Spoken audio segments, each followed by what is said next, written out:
Почитувани мои, добро утро и поздрав до утринската програма на Сител телевизија Сакам Македонија. И јас ја сакам Македонија. Екипата на моје село ова утро се наоѓа во центарот на Република Македонија, поточно на средишниот дел на територија на општина Чашка, село Теово. Село Теово се наоѓа на надморска височина од 300 метри, на некои 30 на километри оддалеченост од Велес. Во село Теово се чува доста овци, кози и така натаму. Крупен добиток многу поретко. Меѓутоа интересно да кажеме дека село Теово е познато по овчото сирење со билки, како мајчина душица и така натаму. Одиме да го погледнеме село Теово одблиску.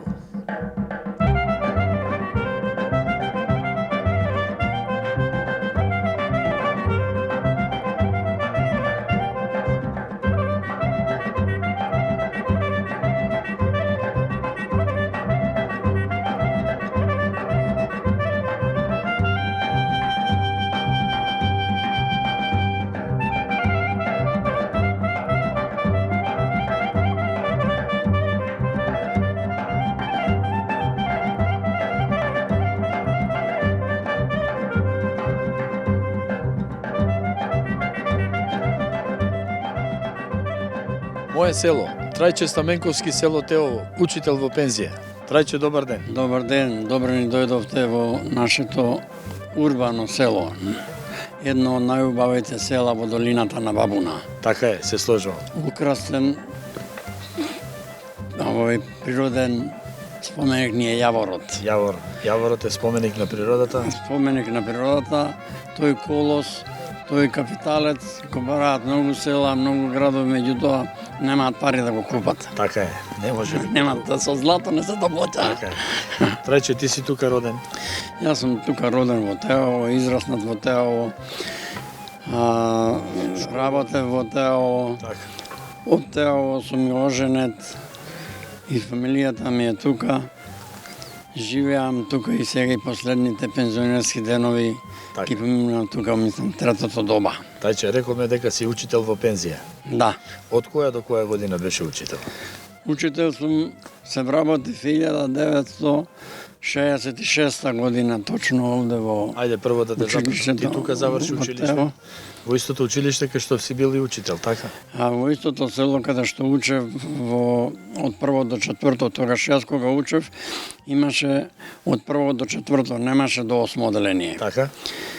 Меѓутоа, во наредните години, 59 година е отворено 5 оделение во нашето село, па другата година 6, 7, 8 и стана 8-летка како правно лице. Подрачни училишта беа Согле, Оморани, Раодол, Габровник, Мокрени и Плевење. Од сите овие села доаѓаа тука на училиште. Пешки. Доаѓа пешки ученици и се одвиваше настава од прво до 8 оделение. Имаше 200 ученика 66-та, трета и четврта и пета година, кога имаше и 8 оделение. Така. До 8 оделение училиштето работеше како миграцијата го направи своето, работеше до 2002 година. 2002 година учениците од 5 до 8 отидоа за Богомила, а останав јас тука сам со учениците од 1 до 4, бидејќи јас сум оделенец, оделенска настава. Така, оделенска настава. До која година ти беше учител? И работев сам тука до 2007 година. Така. Во 2007 година останаа 2 ученика, ме преместија со учениците во Богомила. 2 години работев во Богомила и 2009 година сум во пензија. Во пензија? 16 години. Да ти се множат годините во пензија? Чулте Господ на сите и мене. Така. Трајче, како учител, ти заврши високо образование во Скопје, така? Да. Како учител во тоа време, оделенската настава, што велиш ти, во колку училници, да речем тогаш учениците, како рековме? Оделенската настава е поспецифична од предметната настава, бидејќи еден оделенец ги води децата 4 години од прво до четврто. Така. Сега е малку поизменето од прво до пето, меѓутоа јас кога работев беше од прво до четврто. Специфична затоа што доваѓаат деца, ќе се вратам на 66-та и по далечните години, децата не знаеа што е тетрадка, што е молив, што е гума. Така. Сум им ги држал рацете да ги пишуваат косите линии и се друго. Прави линии, спрекинати Прави, линии, коси, бастемчиња, Така. јадичиња и така натаму. Пишувавме краснопис. Имаше тогаш краснопис, тоа е убаво пишување. Имавме специјален час, еден час во неделата краснопис. Така. Во средината на неделата, негде среда, четврток, имавме краснопис. Тоа го нема сега. И сега учениците, јас имам внук, не му разбирам што пишува. Така? Работи со компјутерот, работат со телефоните, сега не му разбирам, пишува некои хероглифи како арапско писмо. Така. А тогаш краснопис беше убаво пишување и ракопис убав. Рече 66-та ти работеше како учител, така? Од тогаш па до 66. Колку учители беа 66-та година? овдека бевме 8 мина. 8 учители. Да. Во Богомила тогаш имаше школа, училиште? Имаше во Богомила беа 15 учители. Тоа беше Значи малце повеќе. повеќе, поголема Богомила, Бистрица, Подрачно, Ореше, Папрадиште, таму имаше повеќе ученика. Сите учители беа оделенска настава, така? Не, предметна. Предметна? И предметна. Имаше и Од предметна. 5 до 8 оделение предметна. Од 66-та наваму имаше и 5 до 8? Да. Отворено е 59-та, Така. осмолетката. Имаше предметни наставници, учители, мислам, а двајца бевме оделенци. По 2 оделенија, комбинирана настава. Така. Прво и трето, второ и четврто. Обично така се водеше комбинираната настава. Значи, амбулантата од кога датира тука? Амбулантата е отворена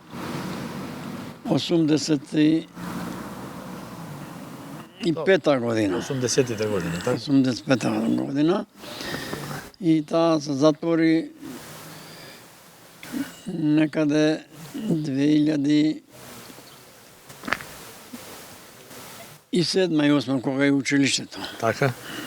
И од тогаш наваму е Од затворено? тогаш наваму немаме лекар. А имаше лекар во тоа време? Имаше, да. Од 85-та до 2007. До 2007 имаше лекар. До 2000-та доаѓаше редовно лекар. Еден ден во амбулантата во Теово, еден ден во Ореше. Преку еден ден. Преку еден ден. Преку еден ден. И после тоа се затвори и останавме, одевме во Богомила. А сега е затворена и Богомила, и во Теово, и во Извор. Така. Немаме, здравство немаме. Се помалку и помалку, а? Се помалку. Добро, Трајче, за крај што би ни одговорил? Село Теово, било некојаш општина? Да, Така? после војната, да. А било општина и ги гледав некои документи таму во училиштето што останале. Под општина Теово спаѓале Согле, Плевење, Морани, Ораодол, Габровник, Мокрени и Теово. Сите беа под општина Да. Теово. После тоа после војната, еден или два мандати, така ми се чини, после е префрлена во Богомила. Интегрирана со Богомила. Така. Сите овие села пак припаѓале под Богомила. Падна под Богомил. Да. Тоа е до која година? До 65-та година е затворена општината во Богомила. Така.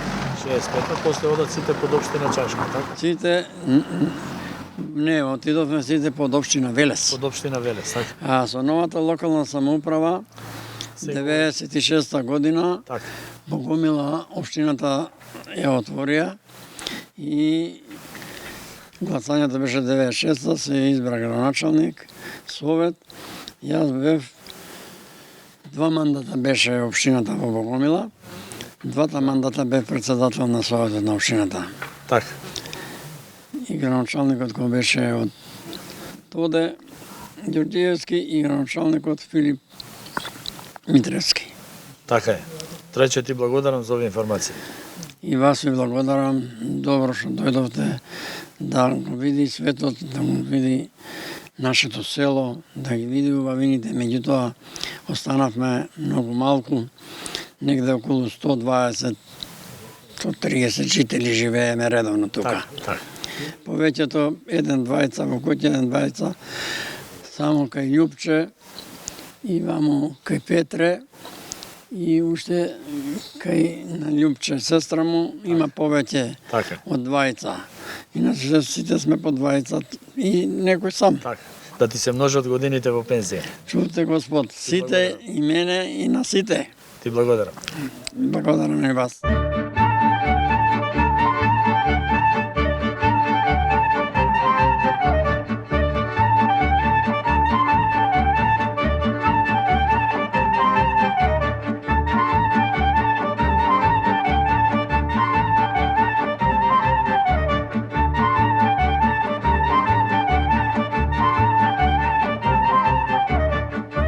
Моje село во твоето село.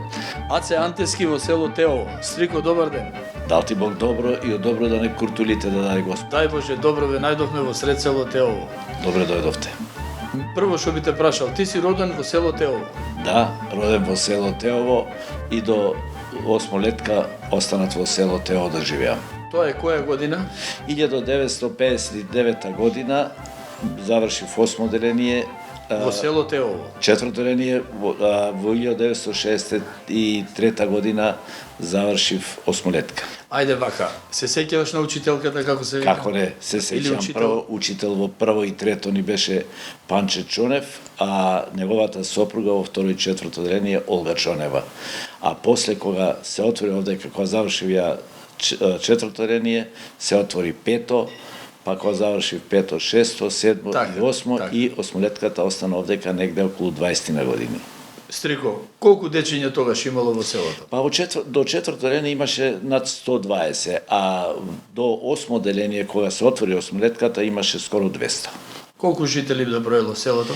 Па селото 1961 година, пописот што е правен во таа година, има 630 жители, што значи дека селото било доста богато и доста населено со жители, а после тоа нагло има одлив на кадар, односно на жители. Така, почнува да се иселуваат, така? Почнуваат да се иселуваат, почнуваат да се школуваат, тие што заврши не 8 деление, да се школуваат во Мораше да се бара средно училиште. повеќе во Велес и во Скопје, да се бара во средно школо немаше тука, имаше во Велес, 3 средни школи имаше во Велес, гимназија, хемиско и економско, а во Скопје имаше поголем избор, па ја отидов во Скопје, техничко да Техничко? учам.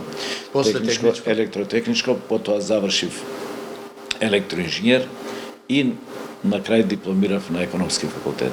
Во Скопје? Не во Прилеп. Во Прилеп? Прва генерација кибернетски одсек. Така. И сум четврти по завршување кибернетика.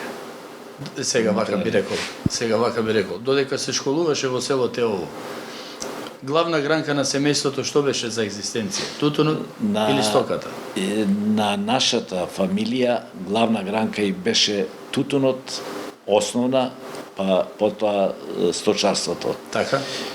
Ние како деца не пуштаа да одиме со овците, меѓутоа нас не искористуваа да береме и садиме тутун. Рано Уште наутро? како деца 2-2,5 сатот сме станувале, сме го береле тутунот, па на есен кога ќе почнеме во школа прво одевме да го береме тутунот, па после кој се вратиме во школа да го донижуваме. Сега, твојот татко и мајка се од село Теово. И татко ми и мајка ми се од село Теово. Татко ми е од ацеска фамилија, а мајка ми е од саздовска фамилија. Така, тука се земени, Татко тука ми се... Владо и мајка ми Совка.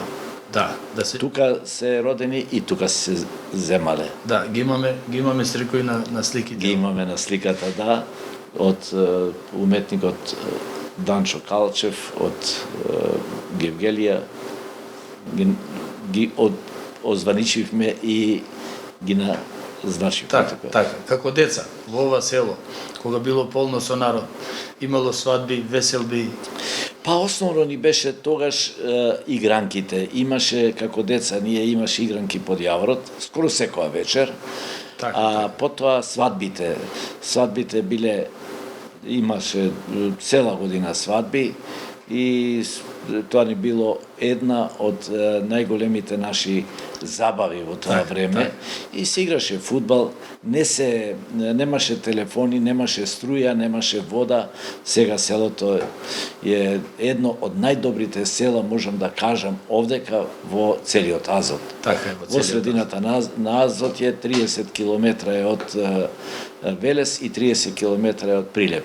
Сега е поврзан и со пат, регионалниот пат со Прилеп и со Велес, и железницата исто така е Благодет, која го поврзува Велес со Прилеп и Битола, и секоја куќа е поврзана со канализација, секоја куќа, и има станица за пречистување на отпадните води, значи не оди ѓубрето и канализацијата не оди во Бабуна, туку оди на пречистителна станица.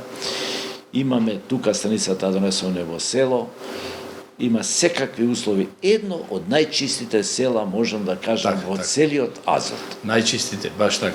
Не можете вие да видите хартија или најлонче во селото. Или самиот народ и самите селани допринесуваат за тоа. Го спомнавте Јаворот. Така. На сред село. Тоа е символ на селото и селото се гордее со Јаворот. Се гордее со Јаворот и селото е едно кое е препознатливо по Јаворот. Во средината е на селото, кој да помине, како да помине, под него ќе седне, ќе се напие една ладна вода, има чешма тука и ќе одмори. Како датира од која година, знаеме? Јаворот датира 5 века е, значи негде од 1460 година. Се предпоставува дека првиот доселеник овдека го има насадено Јаворот. Така. И Јаворот има и постои ден денес, като е огромно и најстаро дрво, може да кажам, во Македонија. И тука, кога во последно време доаѓаат конјаниците, кои одат за Крушево, и тука тогаш нема игла да фрлиш од народ, посетеност, и тоа е еден благодет за село. Така, Стрико, добри 10 години тука имам пејано под Јаворот. Да, многу интересно. Не само пејано, него и организатор и со коњите. Така, многу убав настан. Како не? Како главна селска слава во селото е? Две слави има, тоа се Аранџеловден и Атанасовден, а сега најголема слава е конјаниците. Кога доаѓа конјаницата? Кога доаѓаат конјаниците тука, Илинденски марш, ги чекаме со душа и со задоволство. Празник на селото, така да речем. Целото село не е, него целата околина се собира. Да, доаѓа доста народ од нема место кај да се паркираат колите. Да, така е. Стрико, може да прозбориме малку за миграцијата село-град. Сите велат дека во тоа време ги оставиле нивите плодни, родни и така натаму и отишле сите во фабриките да работат. Да, ама никој не прашува зашо се избркани од тука. Никој не бега ако некој не го брка. Ако некој не го брка. Да, значи го избркал. Меѓутоа една друга работа постои. Наеднаш се створија фабриките низ Македонија, поготово Велес и Скопје. И народот сам одлучи да напушти земјата, да не работи мачна работа, затоа што серачно се работеше. Серачно се работело. Немало како денеска механизација. Па немаше механизација, никаква механизација немало и тежок живот бил. Вие во 2-2,5 сатот да станете са бајле дете, да го однесете на нива да бере тутун, па да ниже цел ден. Меѓутоа во тоа време даноците биле како денеска? Многу големи беа даноците, тогаш сега им даваат пари на земјоделците, ама тогаш им зимаат пари на земјоделците. Да. Можеме да кажеме и тоа е една од причините што луѓето... Најголема причина беше тоа. Најголема причина. Така. За Теово, да кажеме, е чисто македонско село.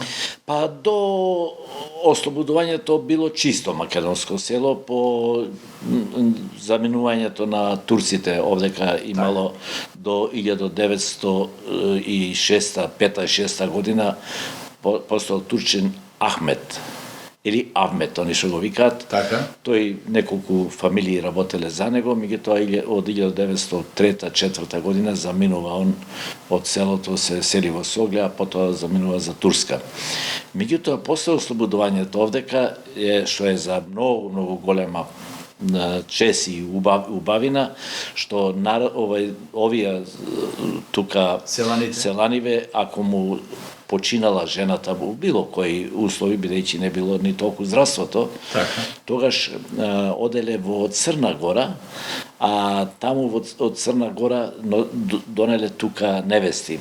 Што збориш, Стрико? Да, 17 невести се донесени во Теово од Црна Гора, поготово од околината на Никшич и околината на Вилуси. Значи, еден почнал, двајца, тројца и Па еден почнал и додека одела железница, оделе со воз, таму се женеле и носеле тука. Меѓутоа, од тие мајки што дошле, тие невести станале мајки и се изродил многу убав народ. Так. Многу чесен, многу поштен народ и многу воспитан народ. Навистина, Стрико. Чесен, Да. и домаќини луѓе. И домаќини луѓе, високи луѓе, исто како црногорките што дошле овдека. Така. Стрико, ти благодарам за разговорот. Благодарам и на И да вас. се видиме заедно за убаво. Само заедно и зубово, бидете здрави и живи.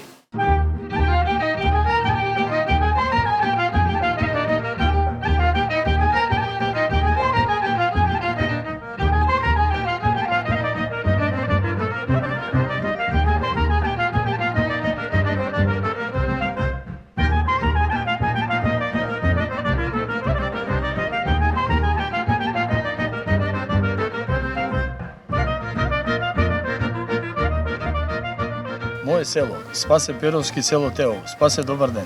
Добар ден. Спасе, во село Теово имаме многу објекти, многу огради и така натаму изградени со камен. Меѓутоа, ово ремек дело не го разбираме.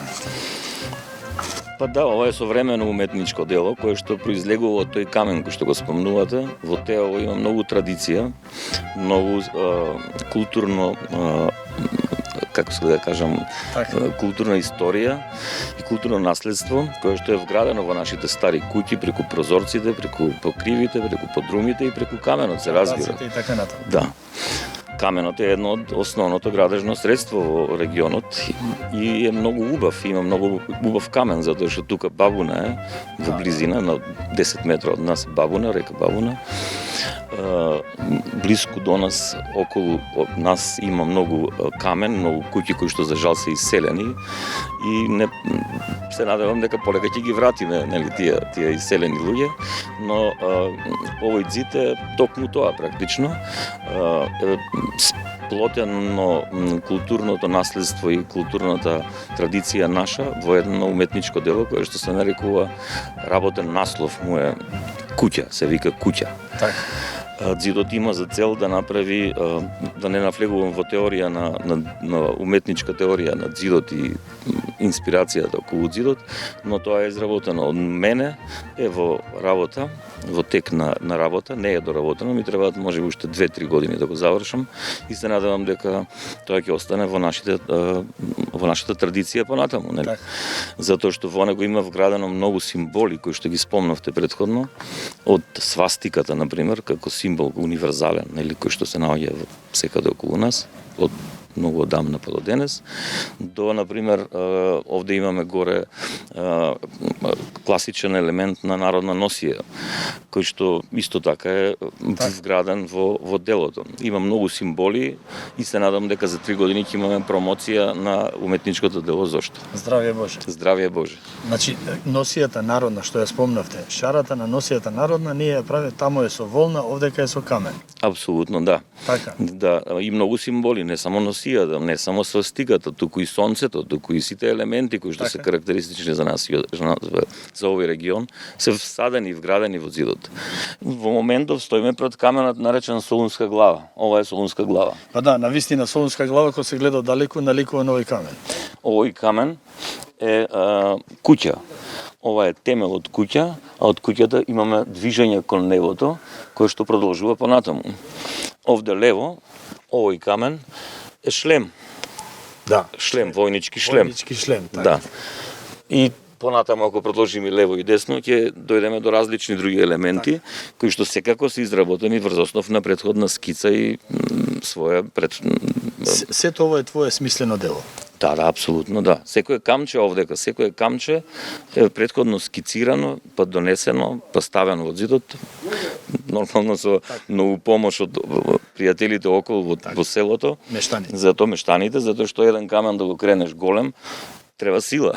Така, Ова се е со раце правено. Се овој зид колку има широчина вака од длабочина?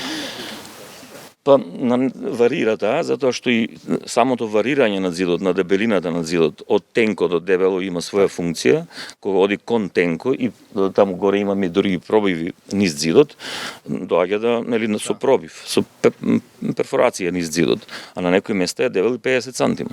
Така. Затоа што има основа, ми треба основа за да се издржи таа тежина. Има многу работа во него, тој го работам веќе можеби 3-4 години, но се надевам дека за уште 2-3 ќе го завршам. Така, Спасе, некогаш каменот со кал се зидале куќи, така натаму штали, плевни и требаше да биде ширина на зидот скоро 1 метро. Нели, ги наоѓаме старите рушеви. Зависи, да. Денеска оваа нова градба со камен е далеку потесно, побрзо, поцврсто. Па да, материјалите кои што денес ги имаме овозможуваат таков однос кон работата. Например, порано немало цемент, сега има цемент. И подолготрајно е. И подолготрајно е. И немале малтер, нели, немале системи кои што денес ги имаме, а тогаш ги немале.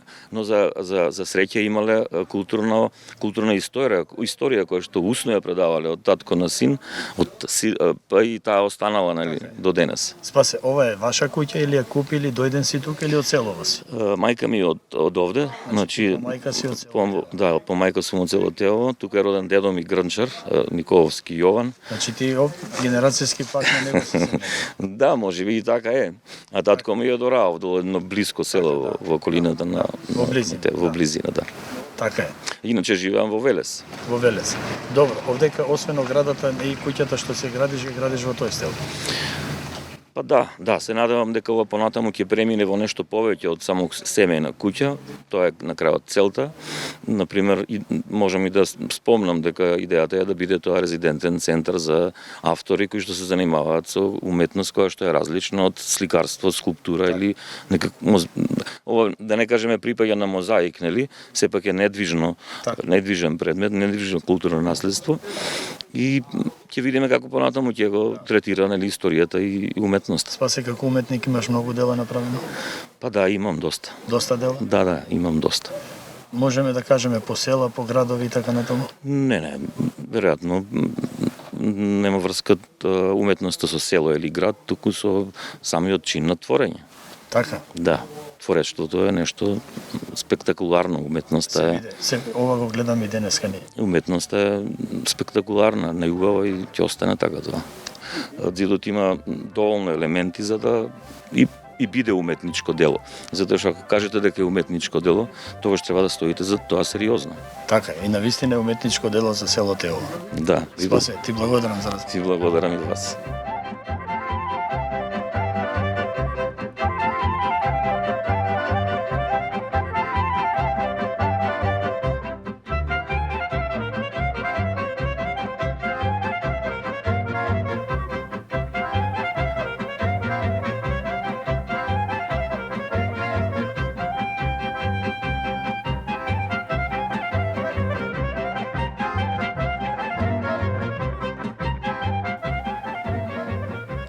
Почитувани мои, драги пријатели, за крај на првиот дел би кажал само дека за село Теово во својата книга Материјали по изучување на Македонија запишал и револуционерот Ѓорче Петров. Тој запишал дека село Теово е чифлик со 130 куќи на двете страни на река Бабуна. Теовскиот јавор е заштитено дрво, споменик на природата кое се верува дека е засадено негде 1478 година. Ве поздравувам и до гледање.